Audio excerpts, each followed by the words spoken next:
Hello mga lodi, so dapat nyo ito malaman. So dahil po dito sa kagustuhan po ng ating kababayan na magkaroon po ng iPhone 15 Pro Max. So meron pong isang vlogger po na nasikat na kilalang kilala po na si Daddy Louie po. So ngayon po gumawa ng fake account po, Daddy Louie po. So kasi ang legit po na account niya ay makikita po natin ng blue badge po. So ito po guys. So yan po guys. So yan po yung Kuya, legit ba? Patunayan mo nga iPhone 12. Okay! You don't still believe me! I got you! Wait, I got you. Wait. I got you. Man, I got you. No problem. I got you. I got you. I got you! No problem. I got you. Girl, I got you. Magandang umaga po sa inyo lahat.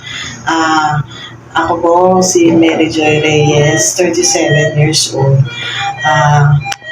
Ito pong video na to ay tungkol po ito sa isang CEO vlogger na si Daddy Louie J. Bolok o Balok. Ito po kasi yan dahil sa dami ng followers niya, isa po ako sa naging followers niya. At siya po ay nagbebenta siya ng cellphone na iPhone 15 Pro na nakasil ng 99%. So kami po, syempre bilang mura nga naman, syempre sinubukan ko po, isa po ako sa sumubok na bumili.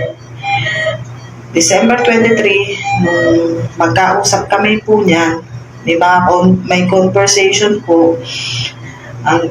Tinanong niya pa po ako kung ilang GB, sinabi ko po sa kanya, ganito, ganyan, 256 GB, okay, sabi niya, 2,500 send sa Paymaya. Sabi ko, wala po akong Paymaya, Gcash lang. Tinuruan niya pa po ako kung paano po mag-send ng payment via Gcash through Paymaya. Then na-send ko na po sa kanya. Ang sabi niya po, 1 to 2 days lang po ma-receive na namin yung order namin. Pero until now po ay wala pa rin po yung cellphone at wala din po siyang paramdam sa amin kung ano na po ba, nasaan na po ba, kahit tracking number wala po siyang binibigay, hindi po siya sa amin nakikipag-usap. Kaya po nasabi namin na ang hiling po namin sana maliwanagan kami kung nasaan na po ba yung cellphone. O kung hindi naman po, edi ibalik niya po sa amin yung pera namin. Marami po kami. Ngayon po ay nasa 25 na po kami sa GC namin na pare-parehas po ang nangyari.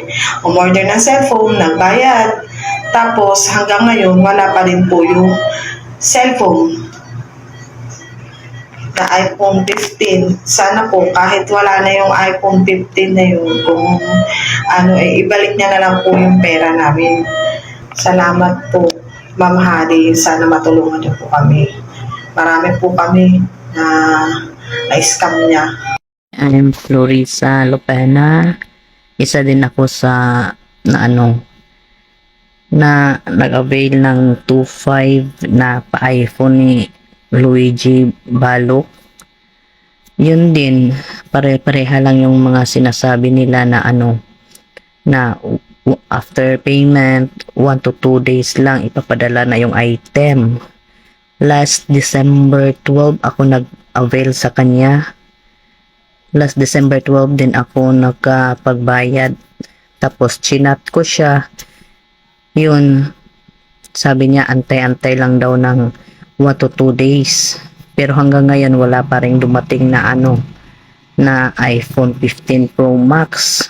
Kaya nakiisa ako sa layunin namin na scam ni Luigi Balok na magkaisa kami para matigil na yung niya, yung pangluluko niya sa mga tao. Good morning po. Ako po si Lori Carcamo na humihingi po sana ng tulong sa inyo na isa rin po ako sa na-scam ni Daddy Louie Balok na bumili po ng kanyang pamasko sale big discount na iPhone 15 Pro Max na 2.5 lang ang halaga. So ngayon po napili niya po ako at sabi niya po sa akin mag-send daw po ako sa Paymaya niya. Hanggang sa sabi ko po sa kanya, hindi po ako marunong sa Paymaya kasi wala po ako nun. GCash lang po ang alam ko. Sabi niya sa akin, sisendan niya daw po ako ng instruction kung paano daw po ang pagbabayad sa Paymaya na nakapangalan sa kanya. So, ngayon po, nagpaturo po ako dun sa kakilala ko na ganito po, paano mag-send ng Paymaya. Tapos no, nakapag-send na po ako sa kanya, sabi niya po sa akin, 1 to 2 days, madi-deliver daw po sa address ko at kailangan daw po, active daw po yung number ko. Sabi niya sa akin, sinagot ko siya na sabi ko, opo sir, active naman po yung number ko. So, ngayon po, lumipas ang mga 1 linggo, 2 linggo, nag-chat po ako sa kanya, bakit po ganun? Sabi niyo, 1 to 2 days, so umabot na ng linggo. Mas bigla niya po akong binlock. Hindi na po siya nag-ano sa akin, nakablock na po ako sa kanya. Kaya humihingi po ako ng tulong sa inyo na sana tulungan niyo po ako o kami kasi hindi lang pala ako ang nais niya. Marami na pala kami. Hello mga lodi, so dapat nito malaman, so dahil po dito sa kagustuhan po ng ating kababayan na magkaroon po ng iPhone 15 Pro Max, so meron pong isang vlogger po na nasikat na kilalang kilala po na si Daddy Louie po. So ngayon po gumawa ng fake account po, Daddy Louie po. So kasi ang legit po na account niya ay makikita po natin ng blue badge po. So ito po guys. So yan po guys. So yan po yung legit na account niya. So ingat-ingat rin po tayo minsan, ingat-ingat din po tayo mga idol kasi ang scammer gagawin pong lahat makapag-scam lang po, makapangloko lang po ng tao kasi wala yan silang mga puso. Walang mga puso yung mga scammer, kundi ang habol lang nila magkaroon po sila ng pera kahit magagawa sila ng masama. So gagawin nila ang lahat makapangloko lang ng tao. So ingat-ingat po tayo and double check po tayo kasi kung meron mga vlogger na nagbibigay po ng iPhone, titingnan po natin o double check po natin kung ito ba ay legit or scammer lang o fake account po. Tulad ni Idol Ivana, bibigay po siya ng iPhone. So, yan si Daddy Louie po, hindi po iPhone ang binibigay niya.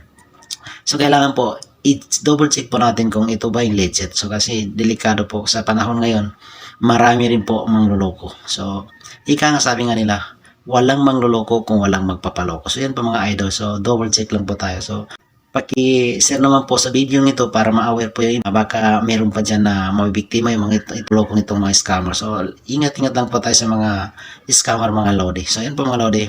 Hanggang dito na lang po ang video nito. Thank you for watching guys. Bye-bye.